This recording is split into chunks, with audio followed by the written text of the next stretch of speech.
because it broadens what you can understand. Are there any questions? Brother Burnell.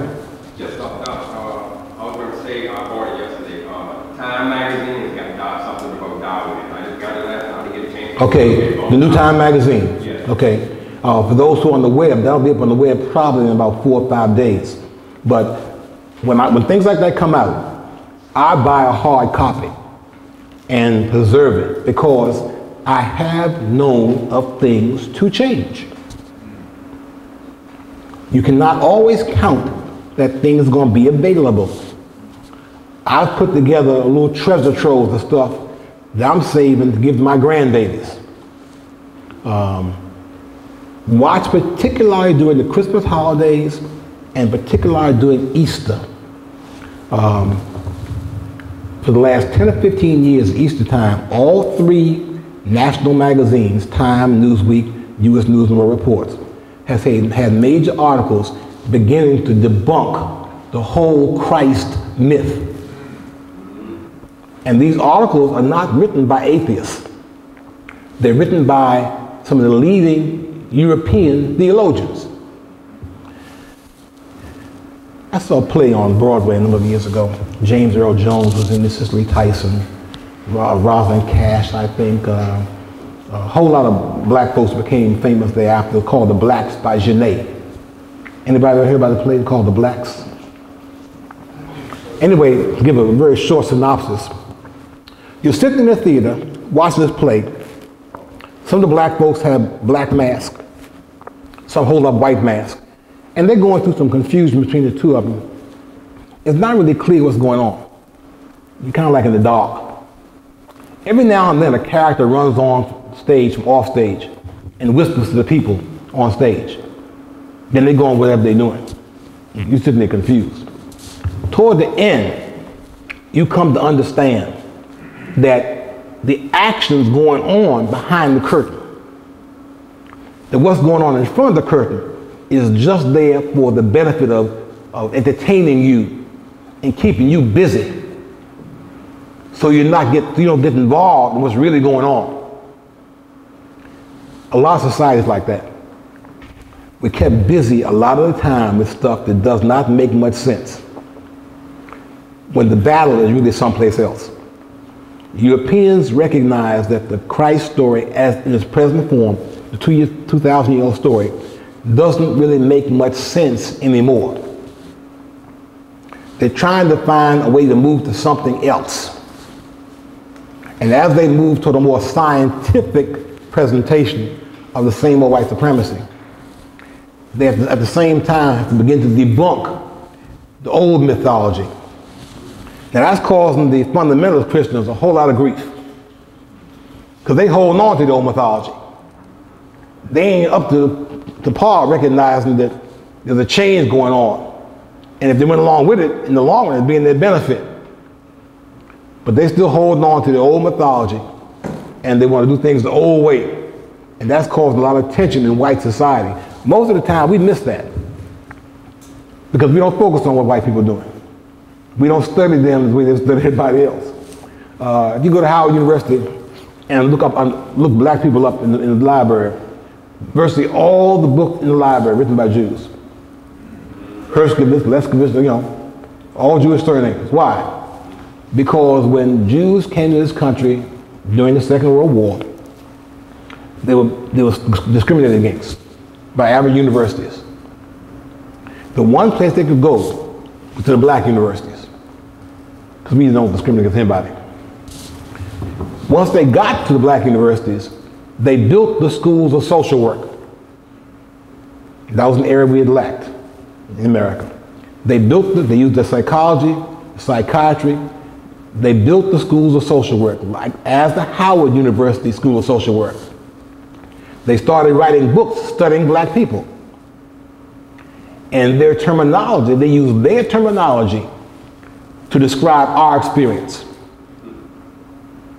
That's why today black folks say that we live in the ghetto. The ghetto is the European Jewish experience. When I grew up, we lived in the hood, sort of a neighborhood. But we don't examine language is given to us. So now many black people think we live in the ghetto. When I came up, I never heard the phrase role model. Never heard it. Because we didn't have role models.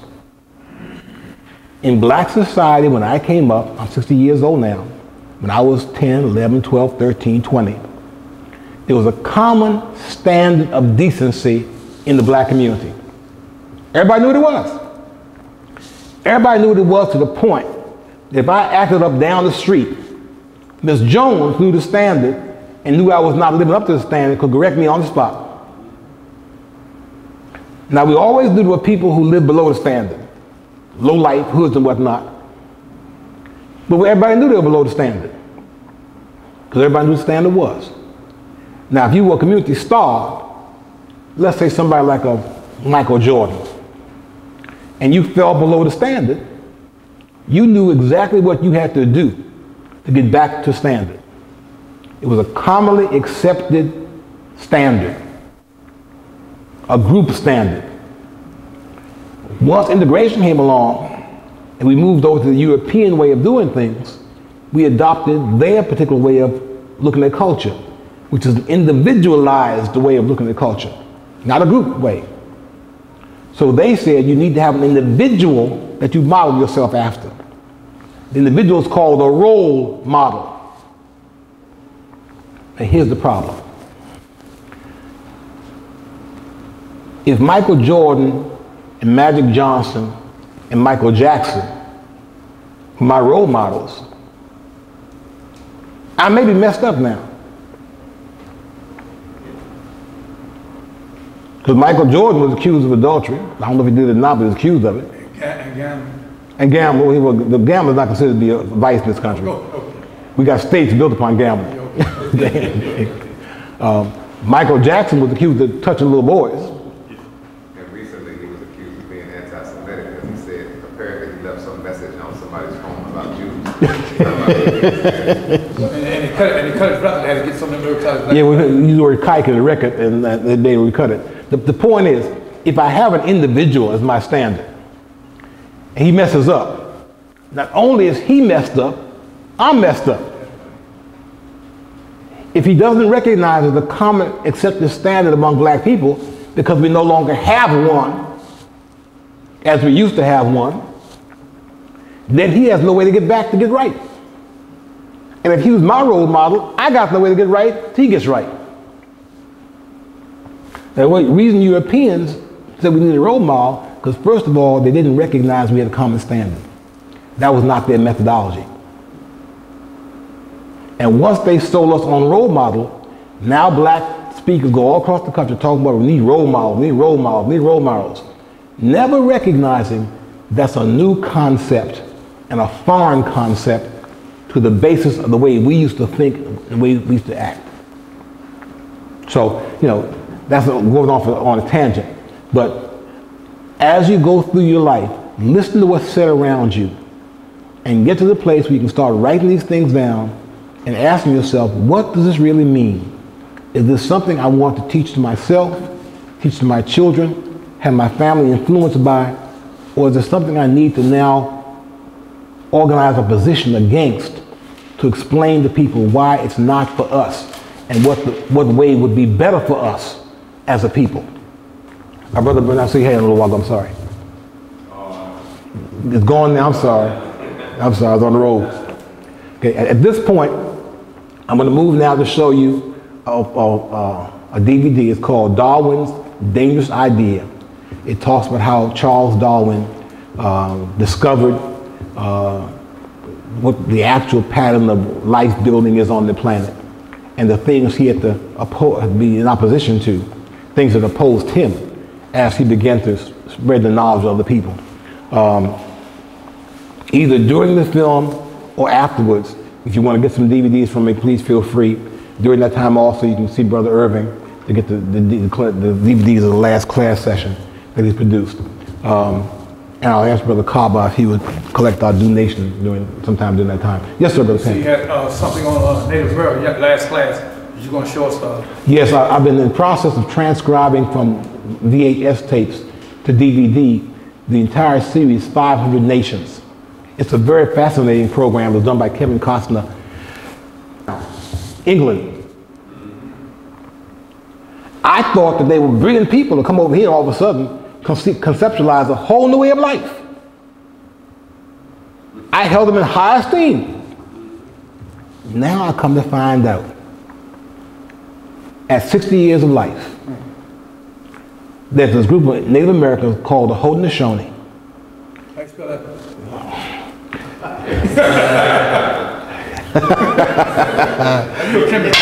I talk good, I don't spell real good. Spell it any way that makes sense to you. Haudenosaunee. Okay?